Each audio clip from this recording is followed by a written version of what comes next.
is a petition about facts. It's a petition about what happened. What happened, when, where, with what consequences. And therefore, ultimately, notwithstanding the very lucid and learned and honest arguments by my very learned friends to my right, this petition is about numbers. It is ultimately about numbers.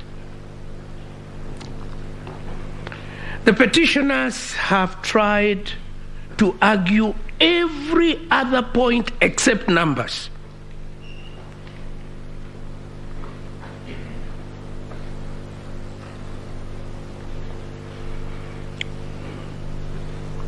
I will be demonstrating to you, my lady, my lords, in a short while, that we conducted a proper, fair, constitutional, legal, impartial election.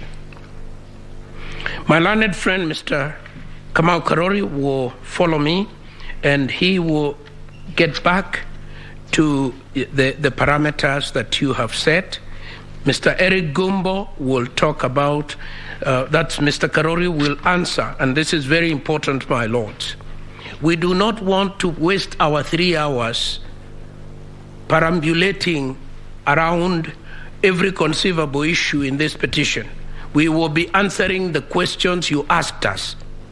Mr. Kamau Karori will answer question 4, 6, and 8. And that will be a submission about the electoral process.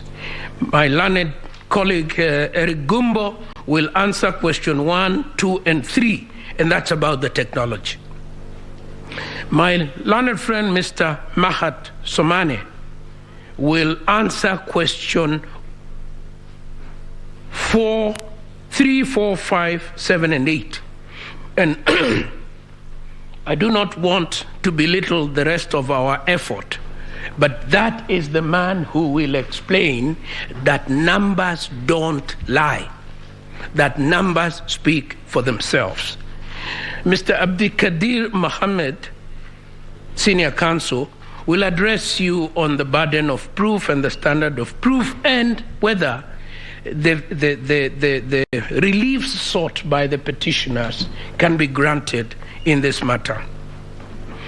If we still have time, as we hope we shall, Dr. Mutumbwa and Peter Wanyama will address you on this issue that seems to be in the fridges, but in our view, totally inconsequential, of the KPMG report and the alleged problems with the voter registrar. Let me start by saying, my lords, you have been urged by several counsel who have spoken before me to find that this election was irretrievably flawed. That from the word go, one counsel said, and I quote, everything that could go wrong went wrong. If that be true, and we deny that that is true, then it would mean that everything from voter registration, voter education, procurement, nomination, voting, counting, tallying, verification, and declaration was totally flawed. What would be the consequence of that?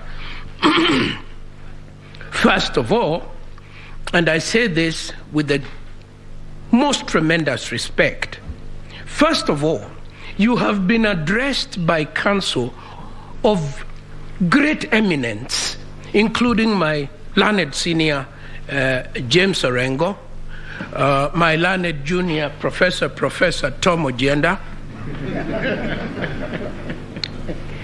In this court, my lords, as we sit here this morning, there are no less than 3 governors addressing you elected under this election.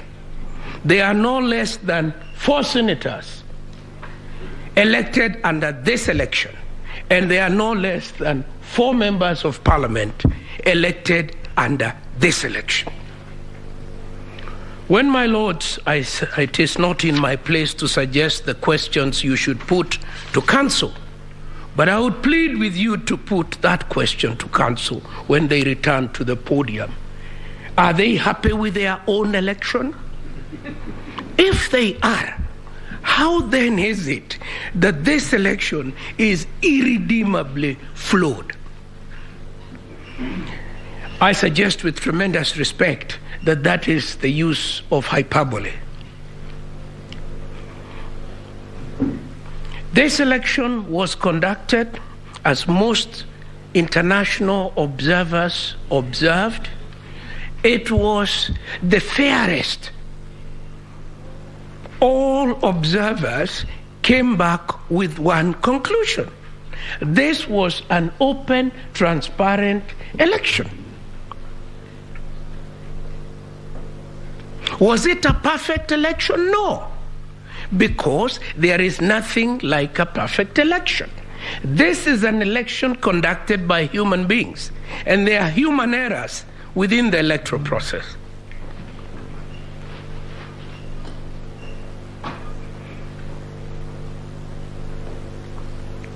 Were the few errors that are admitted by IEBC of a magnitude to allow this court to set aside the election? It is our humble submission that the answer is no. It has not been demonstrated, and my learned friend, Mr. Abdi Kadir, will deal with that matter. Let me point out to you, my lords, that this is one of the few petitions that this court has seen that is full of generalities, innuendos, hypothecations. Yeah. We believe there was one counsel who repeated several times, our theory is, our take is, our understanding is. Not evidence, nothing of probative value, speculation, generalization. It is our very humble submission that, framed in those general speculative terms, lacking clear, cogent, probable evidence, these petitions lack merit.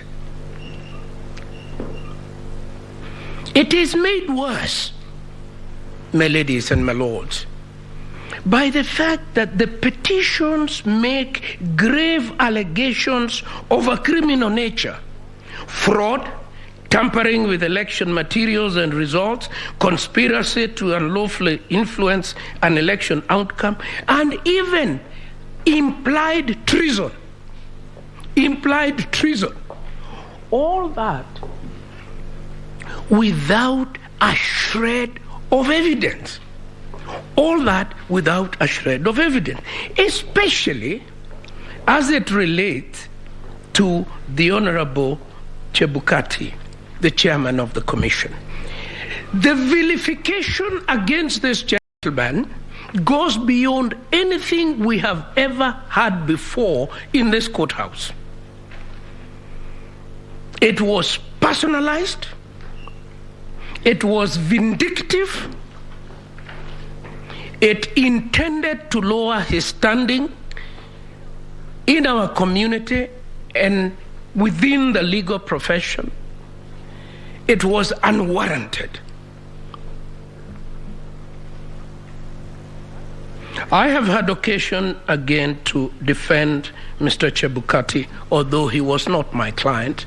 I was in a different office. But I recall mentioning in 2017 before your lordships that this gentleman was being vilified for doing exactly what the minor Kiai court told him to do. It told him, don't touch the results coming out of the polling station. That is the final result. We then came here to this court, and he was called all manner of names at that time. This has not stopped. What should we learn from this? We should learn one thing, and it is a very unhappy lesson. The attack on the chairpersons of the commission has a long history. There was Justice Zacchaeus Chesoni, there was Samuel Kivuitu, there was Isaac Hassan, and now there is Chebukati. The pattern is the same. The pattern is the same. None of them has been allowed to leave office without vilification and a vindictive